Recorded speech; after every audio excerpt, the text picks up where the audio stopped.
Students, already we discussed in last class so many four slokams complete చేశానమ్మా. Once again నేను ఒకసారి ఆ శ్లోకమ్స్ని చదువుతూ ఉంటాను. మీరు కూడా ఇండ్ల దగ్గర అందరూ టెక్స్ట్ బుక్లు తీసుకొని ఒకసారి చదవండి ప్రతి ఒక్కరు నాతో పాటు.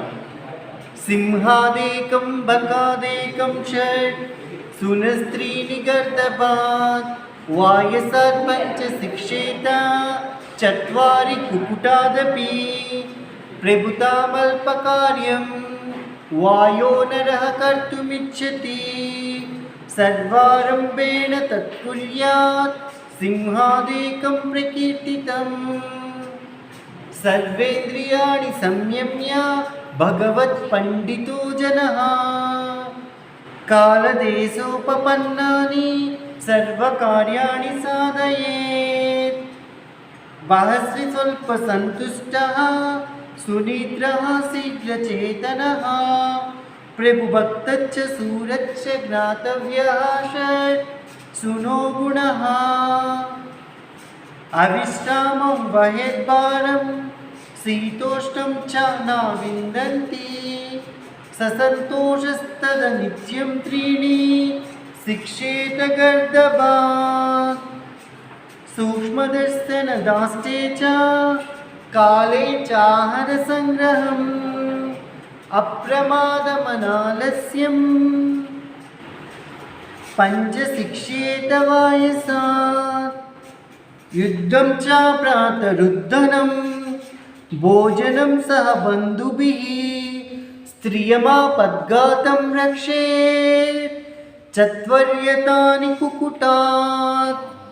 Once again I repeated this slokam, second you also repeated. Okay, మీరు కూడా నాతో రిపీట్ చేస్తూ ఉండండి. ఎందుకంటే మనం దీన్ని ఎంత చెప్తూ ఉంటే మనకి అంత ఆ కాన్సెప్ట్ అనేది మన లోపలికి వెళ్తుంది. దాన్ని ఎలా చదవాలనేది కూడా మనకు వస్తుంది. ఏదైనా శ్లోకం చదువుతున్నామంటే అది మనకి నాభి నుంచి రావాలి. వేద పాఠశాలలో చూడండి, వాళ్ళు మంత్రాలు జపిస్తూ ఉంటారు. వాళ్ళు ఏదైనా శ్లోకాలు చెప్పిన సహనావతు సహనౌ భునక్తు సహ వీర్యం కరవావహై తేజస్వినావధీతమస్తు అంటే ప్రతిదీ నాభి నుంచి. ఇప్పుడు మన సింగర్స్ ఉంటారు, ఏదైనా సాంగ్ పాడాలి అన్నప్పుడు అదేంటంటే నాభిలో నుంచి వస్తుంది. అదే పైనుంచి వచ్చింది అనుకో సరస్వర సుర చరిత గమన సామవేద ఆ విధంగా వస్తుంది తప్ప ఏదైనా శ్లోకాన్ని కానీ ఏదైనా మనం చదివేటప్పుడు నాభి నుంచి రావాలి. అర్థమవుతుందా? సో ఇక్కడ ఇంకొకసారి మీరు ఇళ్ళ దగ్గర టెక్స్ట్ బుక్ తీసి చెప్పండి అమ్మా. సింహాదేకం బకాదేకం షట్ సునస్త్రీని గర్దభాత్ వాయసాత్ పంచ శిక్షేత చత్వారి కుకుటాదపి ప్రభుతామల్పకార్యం వాయో నరః కర్తుమిచ్చతి సర్వారంభేణ తత్కుర్యాత్ సింహాదేకం ప్రకీర్తితం సర్వేంద్రియాణి సంయమ్య భగవత్ పండితో జనః కాలదేశోపపన్నాని సర్వకార్యాణి సాధయేత్ బహస్వి స్వల్ప సంతుష్టః సునిద్రః శీఘ్రచేతనః ప్రభుభక్తచ్చ సూరచ్చ జ్ఞాతవ్యః షట్ సునో గుణః అవిశ్రామం వహేద్భారం శీతోష్ణం చ న విందంతి ససంతోషస్తద నిత్యం త్రీణి శిక్షేత గర్దభాత్ సూక్ష్మదర్శన దాష్టే చ కాలే చాహర సంగ్రహం అప్రమాదమనాలస్యం పంచశిక్షేత వాయసాత్ యుద్ధం చ ప్రాతరుద్ధనం భోజనం సహ బంధుభిః స్త్రియమాపద్ఘాతం రక్షేత్ చత్వర్యతాని కుకుటాత్. మనం మొన్న కుక్క వరకు చదువుకున్నాం. కుక్క వరకు ఎలా చదివామంటే కుక్క ఎక్కువగా తింటుంది, అల్ప సంతోషి, సునిద్ర శీఘ్ర చేతన, ఎక్కువగా నిద్రపోతుంది, అలాగే వెంటనే మేల్కుంటుంది. అలాగే ప్రభు భక్తచ్చ సూరచ్చ జ్ఞాతవ్యా షడ్, అది ఎవరిపైన విశ్వాసాన్ని కలిగి ఉంటుంది? తన యజమానిపై చాలా విశ్వాసంతో ఉంటుంది. శత్రువుల విషయంలో పరాక్రమం చూపిస్తుంది. ఈ 6 లక్షణాలని మనం కుక్కని చూసి నేర్చుకోవాలి. నెక్స్ట్ది అవిశ్రామం వహేద్భారం శీతోష్ణం చ నా విందంతి ససంతోషస్తద నిత్యం త్రీణి శిక్షేత గర్దవాత్.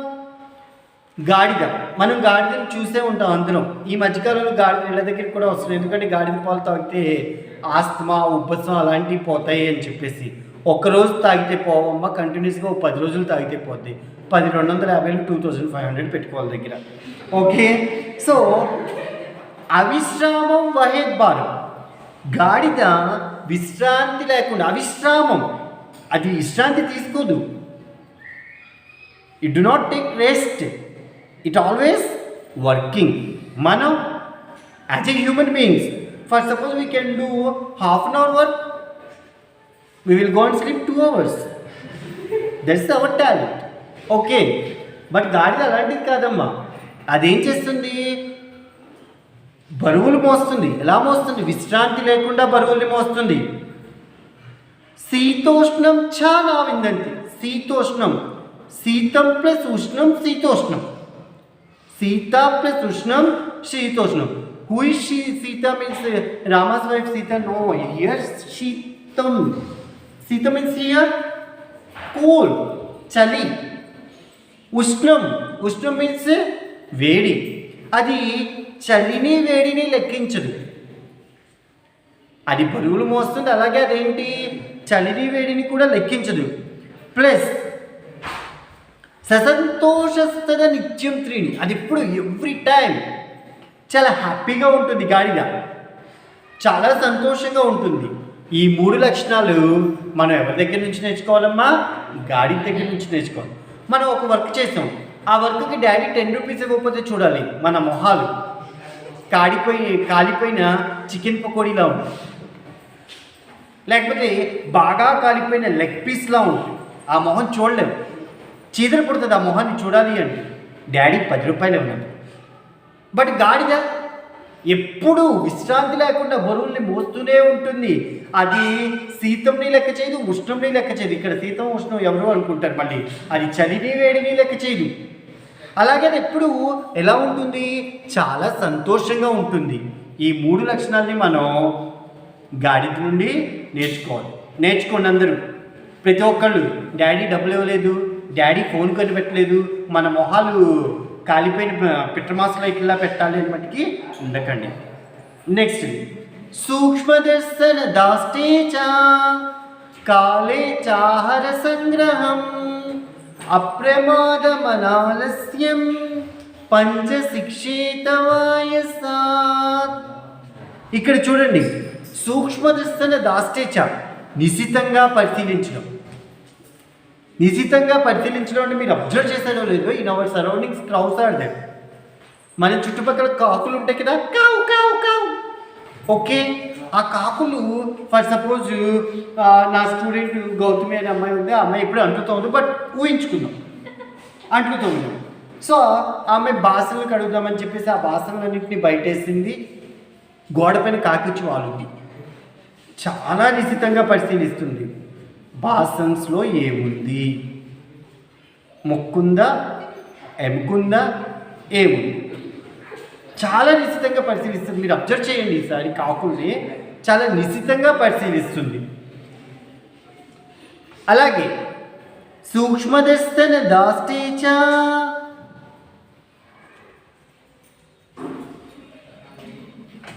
కాలే చాహర సంగ్రహం. ఇంకా ఇంకో కాకి వచ్చి అదే ఎముక కోసం ఇంకో కాకి వచ్చి నీకు దంచుకోవడం అని చెప్పేసి. ఓకే, ఇంకా సరైన సమయంలో మీరు అబ్జర్వ్ చేశారో లేదో, కాకి మన గోడ పైన వచ్చి ఈ రోజులో కాకులు వచ్చి వాళ్ళడానికి కూడా లేదమ్మా. Because we all are living in the apartments, or we are living in the individual houses also. In the kitchen, in beside it has one sink is there. In that sink we can put it all the utensils and we clean nicely by saying Kartika Deepam or by saying Gruhalakshmi, by cleaning these utensils. Yes or no? So ఈ టైంలో ఇంకా కాకులు ఏం observe చేస్తారు? No. మనకి అసలు గృహలక్ష్మిలో ఆవిడకి ఏమైంది, తులసికి లేకపోతే కార్తీక దీపంలో దీపకి ఏమైందని ఇవి చూడడానికే లేడీస్కి టైం ఉండట్లేదు ఇంకా. సో నిశితంగా పరిశీలించడం, గొడవ పడటం, సరైన సమయంలో ఆహారాన్ని సంగ్రహించడం, ప్రమాదం లేకుండా జాగ్రత్త పడటం. అక్కడ కూడా ఎటువంటి ప్రమాదం ఏమైనా సంభవిస్తుందేమో అని చెప్పేసి చాలా జాగ్రత్త పడుతుంది. అలాగే సోమరితనం లేకపోవడం అనే 5 లక్షణాలని మనం ఎవరి దగ్గర నుంచి నేర్చుకోవచ్చమ్మా? కాకి దగ్గర నుంచి నేర్చుకోవచ్చు. ఏమేమి లక్షణాలమ్మా? నిశితంగా పరిశీలించడం, అలాగే గొడవ పడటం, సరైన సమయంలో ఆహారాన్ని సంగ్రహించడం, ప్రమాదం లేకుండా జాగ్రత్త పడటం, సోమరితనం లేకపోవడం. ఈ 5 లక్షణాలని మనం కాకి నుంచి నేర్చుకోవచ్చు కాదు, మనం అందరం కాకి నుంచి 5 లక్షణాలను ఏం చేయాలి? నేర్చుకోవాలి. నెక్స్ట్, యుద్ధం చ ప్రాతరుద్ధనం భోజనం స బంధుభిః స్త్రియమా పద్గాతం రక్షేత్ చత్వర్యతాని కుకుటాత్. యుద్ధం చ ప్రాతరుద్ధనం, యుద్ధం చేయడం. ఈ కోడిపుంజులు కోడి పందాలు అసలు ఒక పల్నాడుని ఊపేసింది ఈ కోడి పందాల యుద్ధాలు. నాగమ్మ తెలుసు కదా అందరికీ, పల్నాడులో ఒక ఊపాయి ఈ కోడి పందాలనేవి. రాజ్యాలే కోల్పోయారు ఈ కోడి పందాల వల్ల. యుద్ధం చేయడం, అలాగే యుద్ధం చ ప్రాతరుద్ధనం, అలాగే వేకుజా ఉన్నాయి. ఇప్పుడు మనకి ఈ సెల్ ఫోన్స్, ఈ టౌన్స్లో ఉన్న వాళ్ళకి వీళ్ళందరికీ ఏంటంటే ఈ సెల్ ఫోన్స్ వచ్చేసి ఎక్కడికైనా వెళ్ళాలి అంటే సెల్ ఫోన్లో అలారం పెట్టుకుంటున్నాడు, వాడికి ఒక సాంగ్ వస్తుంది, దిల్ చోరీ చోరీ అని సాంగ్ వచ్చిన వెంటనే లెగుస్తున్నారు. బట్ ఇది ఇప్పటికీ విలేజెస్లో కోడికి వస్తుంది 5 గంటలకి కుకురుక్కు అని కూసిన వెంటనే అందరూ నాగలి భుజాన్ని వేసుకొని ఫార్మర్స్, రైతులు పొలానికి వెళ్తారు. ఆ రైతులు లేకపోతే మనం లేము, వాళ్ళు పండించకపోతే మనం లేము కదా.